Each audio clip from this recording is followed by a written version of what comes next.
two members of the Anime World Order podcast talking about just what their experiences with conventions are like. So I'll let you guys introduce yourselves. Hi, I'm Daryl Surat. Like you said, 1/3 of the Anime World Order podcast. I'm also a writer for Otaku USA Magazine, Crunchyroll News, and all sorts of other things like that. See me on the internet.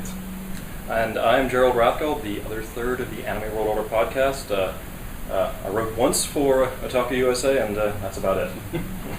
Okay, so first off, question that we like to always ask our interview subjects is, what was your first convention experience, anime or otherwise? My first convention experience was anime. It was Anime Week in Atlanta. I believe I was, 1997 or 1998. At the time, I live in Florida. At the time, we thought there were no anime conventions in Florida, so you have to go out of state to go to an anime convention. Little did I know there were, a few anime conventions already in the state. They were just under the radar, as it were. But yeah, I didn't have a science fiction background or a Star Trek background or any of those things where people would, go to other conventions first. So AnimeCons were my first and still basically my primary. I actually, mainly my background is anime, but I didn't live in Florida. I came from the Virgin Islands, where there were no conventions of any sort. And so actually my first conventions were in the mid-90s, and they were mostly Star Trek conventions and sci-fi conventions, and a few comic book things, because those would always have one or two dealers that would sell anime there, and that was kind of a convenient way to get it. Yeah. And you guys have been to quite a few conventions since. Is there anything you guys see at certain conventions that you wish they would do either more, like certain practices, or some things you think they should do less? Well, sure, there's a laundry list of those. You can certainly go off. I think some conventions, I really like now that anime conventions are kind of experiencing a shift in their focus of like what is the purpose of the convention. That they're sort of deciding, okay, the way to ensure that people still come to conventions now is through events and programming. And so there's been, in the last few years, a move towards more unique live events, programming, panel opportunities, and that sort of thing. And so they're trying to, it's an emerging practice, but the notion of having featured material content presenters, and not really a guest, so to speak, not somebody you could advertise. It's like, okay, come to our convention because we've got so and so here. But people who do a significant amount of work, maybe they do a game show, or maybe they do a showing of not just a video, but some sort of, you can call it theatrical presentation, as it were, or lectures, people who are experts in the field. Those people, they can maybe help out by maybe, I don't know, give them a room, give them a little something to make it a little easier to get to the convention. I'd like to see more of that because it would help us. Well, sure, Yeah. Sure, we're showing ourselves. I'm not going to lie, guys, but the other benefit is just that the original purpose of the anime convention was to watch videos. Now anyone can watch anime whenever they want. And so, what is the new reason to go to an anime convention? Well, maybe it's to see, a certain performance of something, whether it's music or whether it's, some sort of, video showing that's like related to, let's say, your fandom of choice. And so that's kind of the direction they're going. I'd like to see more of that. What I'd like to see less of, and this isn't really an issue with what I'll call multimedia conventions, but if you're going to call yourself an anime convention, I would like the focus to be at least related to that sphere of Asian pop culture. Yeah. We're starting to see emerging trends of including, more sci-fi, fantasy, Ren Fair type things into conventions that are still billing themselves, advertising themselves as anime conventions. And the way I see it, if you're going to do that, that's fine. But just call yourself a multimedia convention or a geek convention or something else. Yeah, I mean, every big town has got its geek convention that is basically just showing what is popular at the time. I know that Otakon this year, at where we are at now, they have kind of doubled down and said, we are an anime convention. We're going to be an anime convention, and so all of our guests will be anime related as much as possible, or Asian pop culture related, because some cons have strayed a little bit.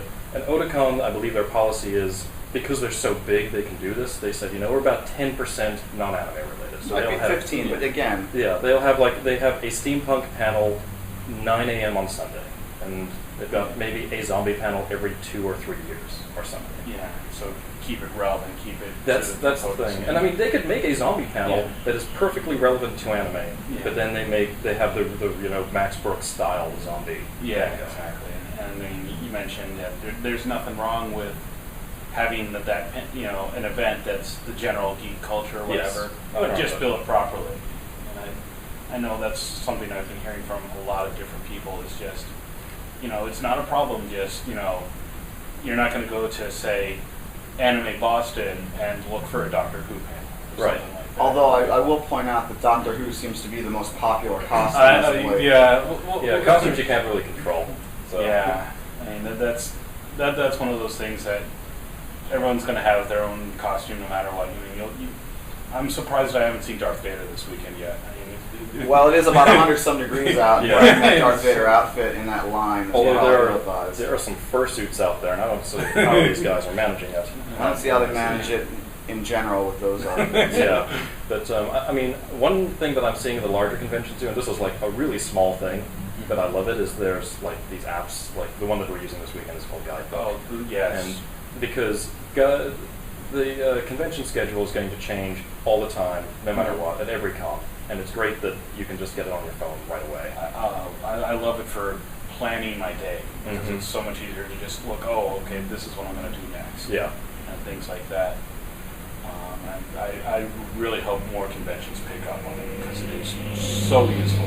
Right. Yeah, and so much, especially anime conventions, tend to be younger, more tech-savvy people. I mean, anime fandom, more than other fandoms, is kind of built on the internet. People are more likely to have smartphones than not. And so if you have the online schedule, then that's a lot of money you could save on printing fewer flyers. Yeah, more likely to have a very expensive smartphone but not be able to pay their rent. Yeah, anime fans are like it. Yeah. And I guess my next question then is, as people who work on podcasts and writing articles, what do you guys look for, like, for a convention? What really kind of attracts you to a certain event? Believe it or not, I'll go first.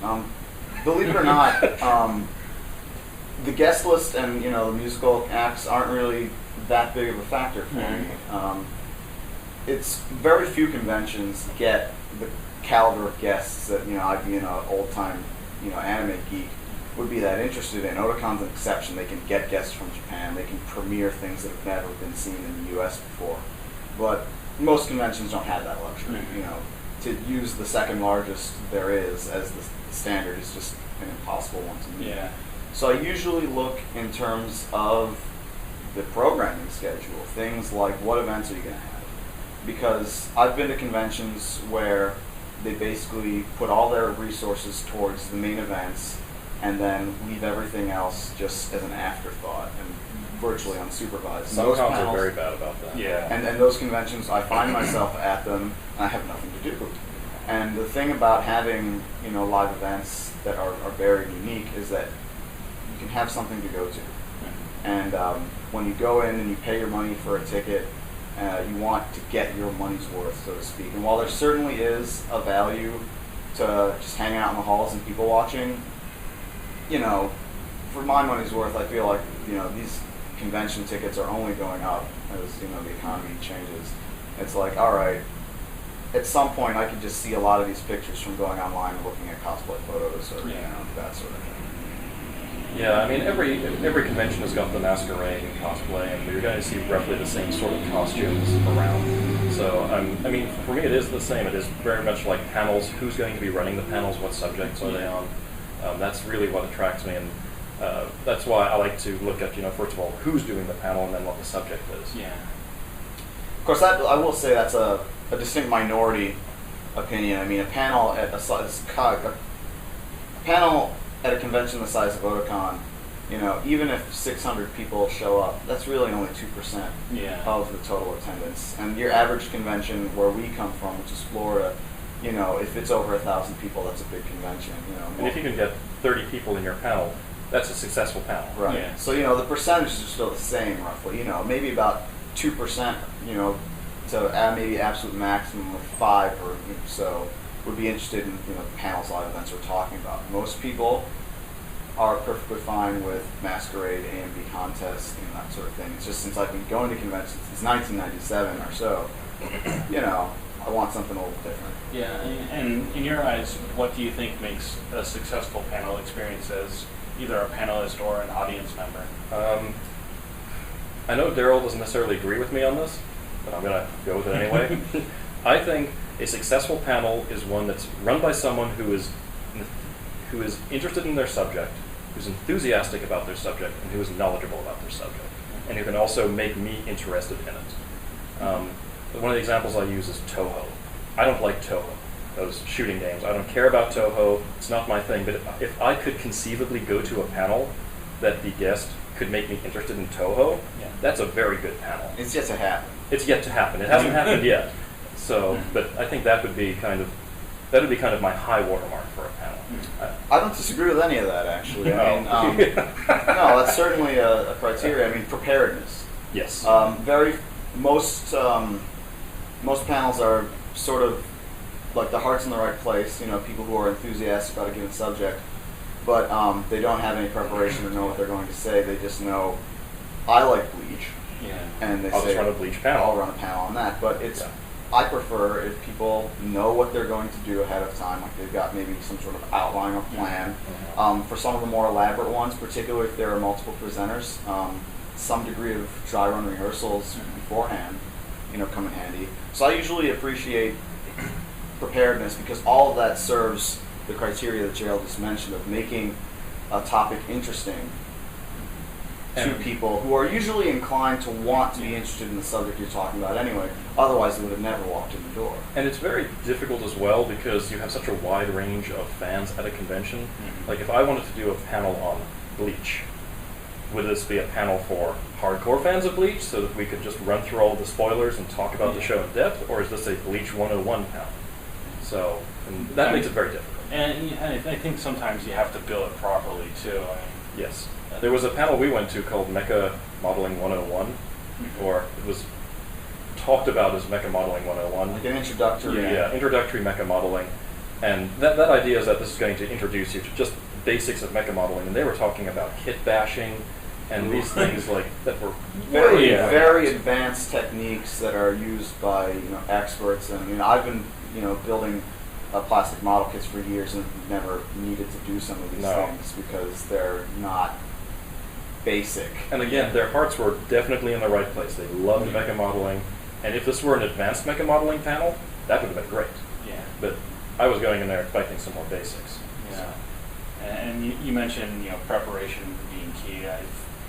I can't just put into words how frustrating it's been going into a panel, and the first thing you hear out of the panelist's mouth is looking at the other panelists and saying, "So what are we going to talk about, guys?" There's a lot of those. Yeah, a lot of those. There's a lot of especially in Florida, there's a lot of these things that bill themselves as a panel about nothing. Yeah. And which are purely designed upon the strength of the host. The charisma of the host. Yeah, the charisma. And voice actors can do that. Yeah. Because people are interested in that particular person. Or if you're a local personality.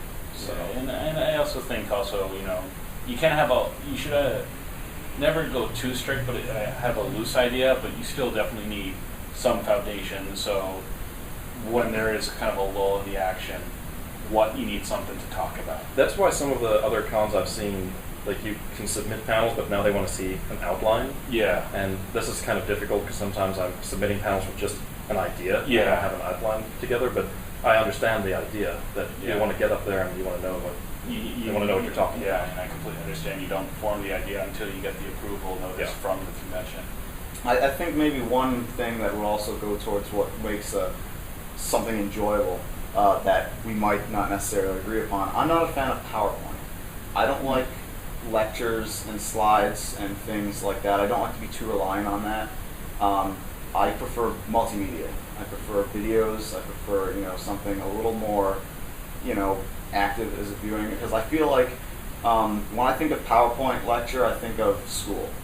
I think of boring college class, and a lot of people, even in the business world, really don't use PowerPoint effectively. Like they try to put way too much information on a slide, and they just read what's on a PowerPoint, and that to me isn't at that point, you're basically there to look at their slides and not the person. I like to focus more on either the material being presented in terms of video or the words that are coming out of the speaker's mouth. That's just me. I actually don't disagree with that, but I think I don't have a problem with PowerPoint as a means of putting things in front of people, but I agree that you shouldn't have more than a couple of words, if any, per slide, and that it should be much more focused on, showing, videos if you've got a video exam or something. It's a very easy thing to misuse. Yes, it's far more misused than not. Yeah, don't just read the slide, because then you could, what's the point of viewing the video? Yeah, we went to another panel that again was very well intentioned, but the guy just had paragraph. He had like 3 bullet points, and there would be a paragraph in each bullet point, and he would just read the whole paragraph. And I mean, we've all gone to lectures like that. Yeah, I mean, some things there's literally no other way to present the material. Yeah. I mean, even I at this convention am basically going to do what is the equivalent of a PowerPoint presentation. And in cases like that, as many visual aids as possible, still images and such are the way to do that. But I bill it as kind of a dry educational thing. So some ways you can't get around it. You got to keep your audience engaged, I think, is the key here. That's probably the most important single thing in any panel. Not just panels, any convention, event or the like is all about keeping audience interest. Yeah. Okay, so I guess the last question then is: do you guys have a favorite convention memory or something that sticks out in your mind as just one of the neatest moments you ever experienced at a con? Sure. Yeah. I mean, I'm a mecha fan. Like, that was kind of one of the things that drew me into Japanese animation, was sci-fi and robots and that sort of thing. And I grew up on Robotech, and of course, eventually you do the research on that and you find out the original Japanese shows were this, that, and the other thing. And the Super Dimensional Fortress Macross is one of my personal favorites. And so a couple of years ago, I got to have an interview with the guy who created that series, or directed it, and he's here at this convention as well. I mean, I already had my discussion with him. I mean, I'm certain I could talk to him forever about a variety of topics, since the guy's a fountain of knowledge. Ishiguro, by the way. Yeah, and that to me is worth more than an autograph or what have you. I mean, I haven't gotten autographs in a long time, just because I feel it's a little more a better souvenir to hey, I sat down and talked to the guy, and I had the chance to do that at a convention, and so that is one of my better memories. Another one is similarly related to convention going, but I would say one of my favorite anime of all time was Giant Robo, and I got to talk with the creator of Giant Robo, the new one, not Terry Obiano, but that to me was completely unexpected, because I just went to go and watch the guy give a lecture, and then in the autograph line, I just got done saying I don't do autographs anymore, but back then, I gave him something to autograph. It was kind of an unconventional thing that he didn't expect anyone in America to have, and they invited me to like an after party, and then we just sat and talked for hours, and so that was really a memorable experience for me. Well, you stole my first one there, but I'm typically not like a music fan. I don't really follow music that well and such, but one of the most memorable ones for me was some of the little music that I follow is actually anime related. Yeah.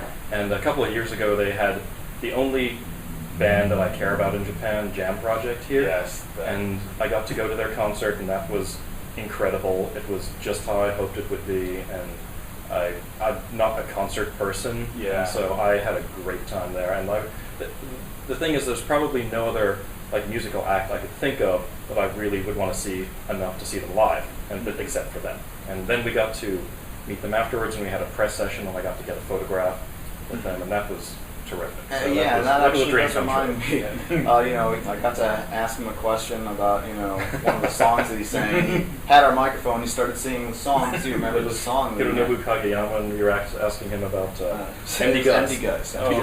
One of the most notoriously bad Japanese animation ever made, but it was one of his earliest songs that he did, and he still remembered the song. But none of the other members of the band remembered the song. So I mean, he was pretty impressed.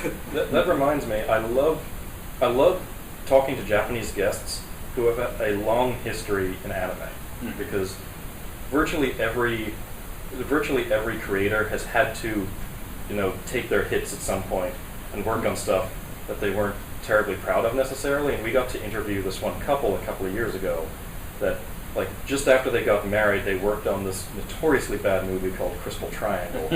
And they were there, they worked on, like, Sailor Moon and stuff after that, but we were just asking them about Crystal Triangle all the time, and they were just laughing it up that anybody remembered this terrible movie from the 80s. All right. Where can people find more information about what you guys are up to?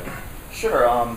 We've been running a podcast sporadically for about 6 years now called the Anime World Order Podcast. It's www.animeworldorder.com. Otaku USA Magazine is at otakuusamagazine.com, and Crunchyroll News is crunchyroll.com/news, but people already know that one since that's apparently the #1 English language anime site. There it is. And you can find us both on Twitter. I'm Gerald_AWO. And I am DARYLSURAT. It's my first and last name, and those are antics. I'm not going to say they're educational antics. No, not necessarily. And you can follow our official Twitter at animeworldorder.com. Oh, it's just Anime World Order is the Twitter. Oh yeah, Anime World Order. So that's about the extent of our social networking. Thank you guys for both taking the time to talk with us. Yeah, pleasure to talk to you, and especially in this really decidedly anime the fancy convention boardroom they gave us here. setting. All right.